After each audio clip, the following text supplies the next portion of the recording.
A big hello to my YouTube family. Welcome to Diva Classes. This is Divya Vadvani, your English teacher. Today we'll be discussing about the syllabus of English for 2023 examinations along with the notice of only one examination that will be held for ISC and ICSC students. Okay, this is a notice that was issued by the council. I have taken it from their website itself. So this is a notice for the school letter. This is a letter to the school जिसमें यही चीज बोली गई है that the conduct of ICSE and ISC year 2023 examination that will be held next year. Okay, and उसका revised syllabus जिसका English का syllabus हम अभी आप लोगों को करवा देंगे, उसको अपने पास books में mark कर लेना. It has been decided by the CISE to conduct only one examination. ठीक, now there will be no semester pattern for this year. At the end of the academic year 2023 for both class 10th and class 12 levels, the CISE proposes to hold the said examination tentatively means around, कोई conformity नहीं है इसकी, but हाँ most probably February या March 2023 में इसके examinations होंगे. Please note that for the syllabus of ICSE and ISC year 2023 examination has been revised in selected subject. कुछ subjects में उनके कोर्स को रिवाइज किया गया है, जिसमें से इंग्लिश का सिलेबस हम आपको अभी करवा देंगे. This is available on the CISE website under publication section. You are requested to plan the academic year in your respective schools. This is for the school itself. ये notice मतलब उनके लिए ये वाला है. Okay, so as to prepare the students adequately for the examination, it may further be noted कि जो specimen papers हैं जिसका the whole of the students, सारे के सारे students wait कर रहे हैं, for all the subjects will be made available on the website. कब? In the month of July 2022. ठीक, जुलाई में उनके जो specimens हैं वो आएंगे and the school is required to give these notice to the teachers, parents and guardians. This was the notice. इससे हमको सिर्फ दो चीजें पता चलती है. पहला कि आपका one subject मतलब one examination होगा पूरे साल में, कोई भी सेमेस्टर पैटर्न इसमें नहीं होगा. और दूसरी चीज जो स्पेसिमेन पेपर है, the people who are waiting for specimen paper, वो जुलाई में आएगा, जुलाई 2022 में पब्लिश किया जाएगा. फिर उसके बाद next is the syllabus of English. Since हमने स्टार्ट जब किया था तो हमने इंग्लिश से किया था, तो कुछ सिलेबस सेमेस्टर 2 का पड़ा हुआ है उस पे. Rest will also be done. The first thing is कि ये जो पेपर है ये 3 आवर्स का होगा ऑफ 80 मार्क्स. ठीक है, एक ही एग्जामिनेशन होगा with all the syllabus. 80 marks का ये वाला पेपर होगा. 20 मार्क्स इज फॉर प्रोजेक्ट हम अभी डिस्कस नहीं करेंगे. ओके, फर्स्ट इज कि टेम्पेस्ट में क्या आएगा. टेम्पेस्ट जो ड्रामा बाय विलियम शेक्सपियर है, इसमें act 3, act 4, act 5 will come, जिसका हम एक्सप्लेनेशन पार्ट पूरा इसमें करवा चुके हैं. You can see in the playlist of the Tempest. Okay, तो सिर्फ इतना ही पार्ट, मतलब क्लास 12 का जो एग्जाम होगा, क्लास 11 का तो वैसे भी बाइफर्केटेड है, उनका हाफ ऑफ द सिलेबस है ही. क्लास 12 का 2023 में जो एग्जामिनेशन होगा उसके लिए only act 3, 4 and 5 will come. Then the next is your short stories books, ecos, जिसमें to build a fire, the story of an hour, the singing lesson, sound machine and B Wordsworth आएगा. मतलब only these 5 stories will come, बाकी कुछ भी नहीं आएगा. जिसमें से ये 3 stories हम already आपको करवा चुके हैं, the singing lesson, sound machine and B Wordsworth. You can check it in the playlist of ISC English Literature. कुछ नहीं समझ में आए, see the whole video. अगर कुछ नहीं समझ में आता है, mention it in the comment box of that particular video. Okay, इसके जो नोट्स थे, कुछ लिंक्स थी जो जिससे हमने पढ़ाया था, जो स्टोरी बुक क्योंकि बुक की थी, उसके पीडीएफ हमने टेलीग्राम पर भेज दिए हैं. You can check it there. The description box has its link. Then comes a poem part, a collection of ISC poems. Okay, जिसमें Darkling Thrush, Birches, Crossing the Bar, Dover Beach and We Are the Music Makers हैं, जिसमें ये दोनों stories, ये दोनों poems जो हैं ये हम करवा चुके हैं. डोवर बीच हम 2 बार करवा चुके हैं. ओके, तो and rest will also be done. तो इसमें एक और नोट यहाँ पर दिया हुआ है, ये अपनी टेक्स्ट बुक्स में इनको मार्क कर लो. And this is the only thing that you have to prepare for your examination. Next is the ISC class 12 examination paper, will be set only on the portion of the syllabus that is prescribed for class 12. Class 12 के लिए इतना ही portion prescribe किया गया for literature, तो सिर्फ इतना ही आएगा. Okay 80 number में सिर्फ इतनी ही चीजें आपकी थ्योरी में आएंगी. Project marks is of 20 marks, इसको हम लोग सेपरेटली डिस्कस करेंगे. And rest is your language paper. Language paper is of 3 hours again for 80 marks. Okay, there will be 2 papers in English language, means paper 1 is of 80 marks and paper 2 is your project part. फिर theory में क्या कहा गया? Very first is a composition on one of the number of subjects. Composition 6 kinds of composition आते हैं. You can check it in the playlist of ISC English language. उसमें हमने बहुत तरीके से बहुत सारी ऐसी चीजें जो आपको नहीं पता होती हैं ऐसे के बारे में, तो ऐसे के solutions, not to do list, previous year papers, वो सब हमने करवाया था. जितना हमसे हो सकता था 2-3 years के हमने लिए थे वो हमने करवाए थे. You can check it there. तो जो आपके 6 काइंड्स ऑफ कॉम्पोजिशंस है और उसमें क्या लिखना होता है एक्चुअली वो उसमें करवाया गया है. Okay, then next is question number 2, the directed writing, जिसमें हम article writing, book review, film review, review of cultural programme, speech writing, report writing, personal profile and statement of purpose, ये सारी चीजें 8 things come in your directed writing, जिसमें से कोई एक ही आती है हर साल.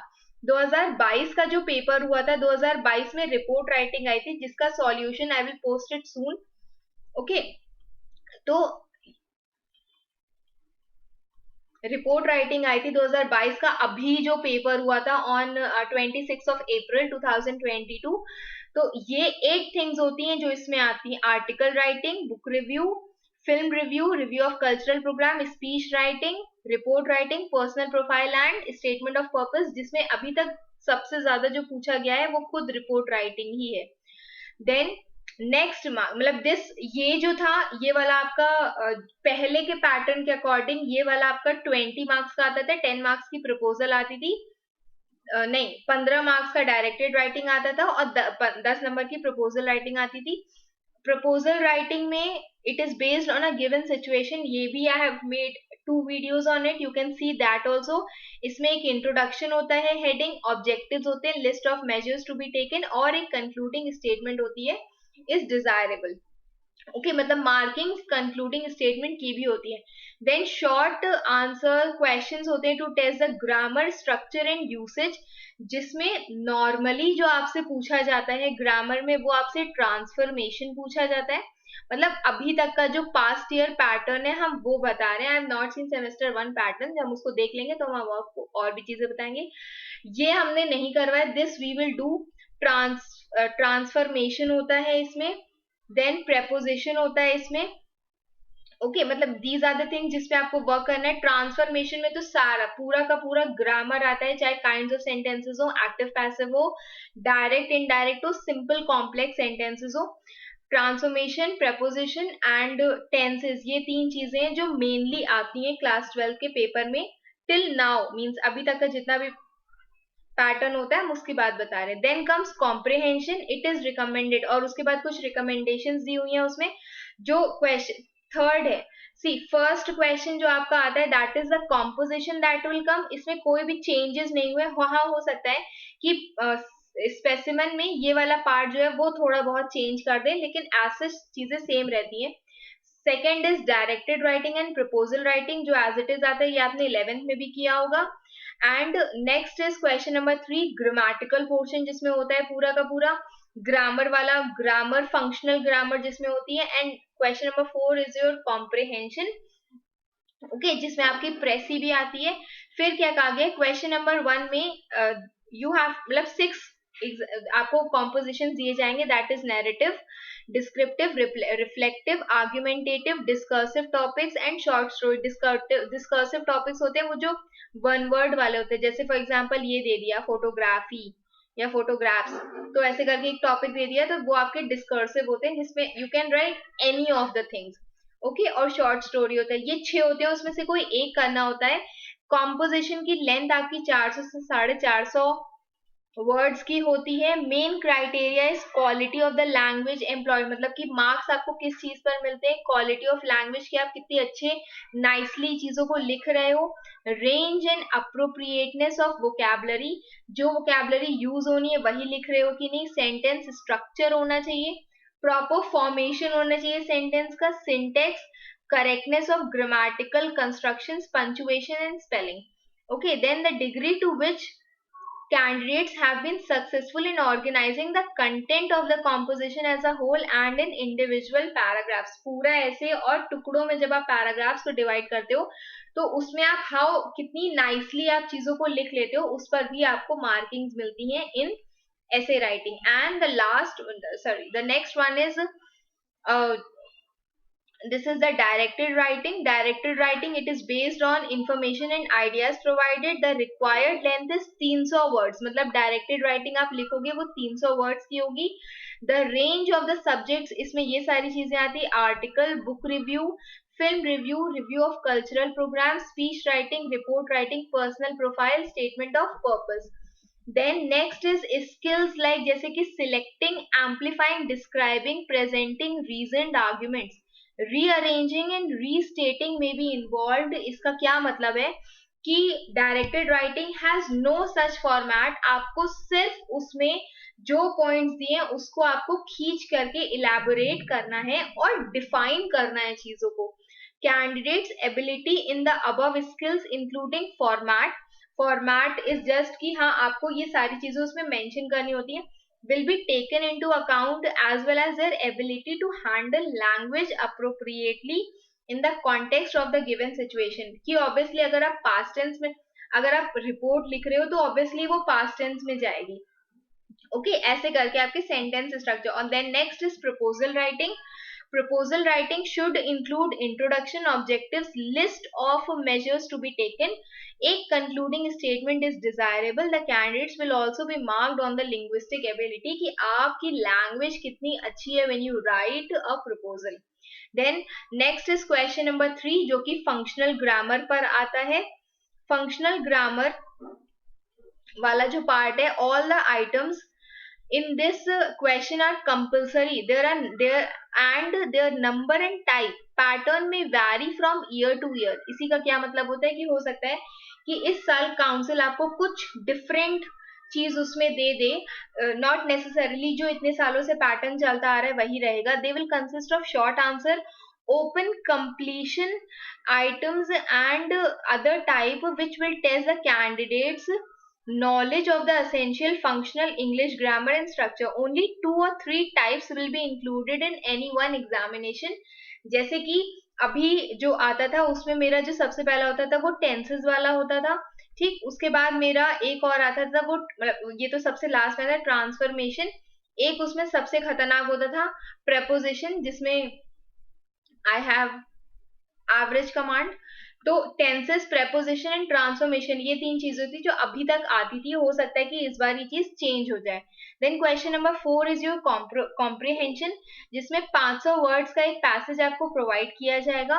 Questions that test the candidates knowledge and vocabulary and ability to understand the content and infer information and meanings from the text. कि क्वेश्चन आंसर्स और कुछ वोकैबुलरी दी जाएगी इसी पैसेज से रिलेटेड जो आपको सॉल्व करनी होगी.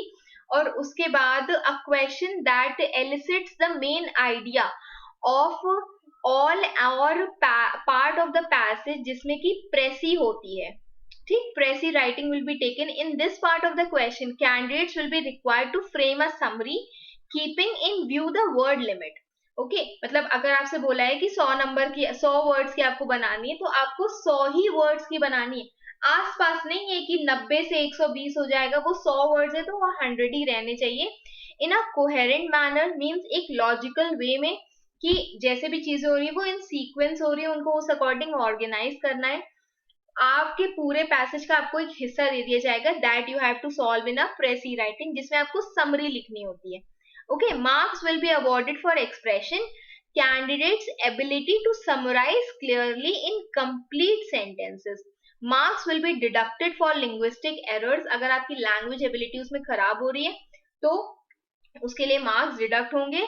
एंड ये बोला जाता है कि इसको हमेशा ग्रिड फॉर्म में करना चाहिए। ग्रिड फॉर्म क्या होता है, ये वाले जो बनाया जाता है, ग्रिड बनाया जाता है जिसमें हर ग्रिड में एक एक वर्ड होता है, ठीक है। और हम लोग अगर 100 वर्ड्स होते हैं तो हम लोग 5 कॉलम्स एंड 10 रोज बना लेते हैं, या 10 कॉलम्स एंड 5 रोज बना लेते हैं। Use of abbreviations will not be accepted. जैसे लिखा जाता है ये एंड, और क्या लिखा जाता है ये नंबर, तो ये सारी चीजें नहीं इसमें होंगी। All questions are compulsory. Okay, this is your language and literature, सारा का सारा पार्ट, जिसमें कई सारी चीजें जो हमने करवा दी हैं आपको। स्पेसिफिकली हमने आपको ऐसे राइटिंग करवा दिया है, ऐसे करवा दिया हमने, प्रपोजल और डायरेक्टेड करवा दिए। हाँ, उसके और questions also we will take, okay. पर जो बाकी अब उसके बाद आपका सिर्फ कॉम्प्रिहेंशन एंड कॉम्प्रिहेंशन और ये क्या रह गया है, फंक्शनल ग्रामर रह गई है, और कुछ स्टोरी एंड पोएम्स लिटरेचर में रह गई हैं, तो that will also be done. This PDF I am sending you on Telegram. आप वहां से भी लेकर के इसको मार्क कर सकते हो, रीड कर सकते हो। अपने पास डायरेक्टेड राइटिंग के ऑल 8 पार्ट्स लिख लो, इसको ढंग से पढ़ लो। हो सकता है कि ये जो इसका प्रोजेक्ट वाला पार्ट है ये भी आपको काम आए। Okay, this we will discuss it later, and till then just be your best. Thank you.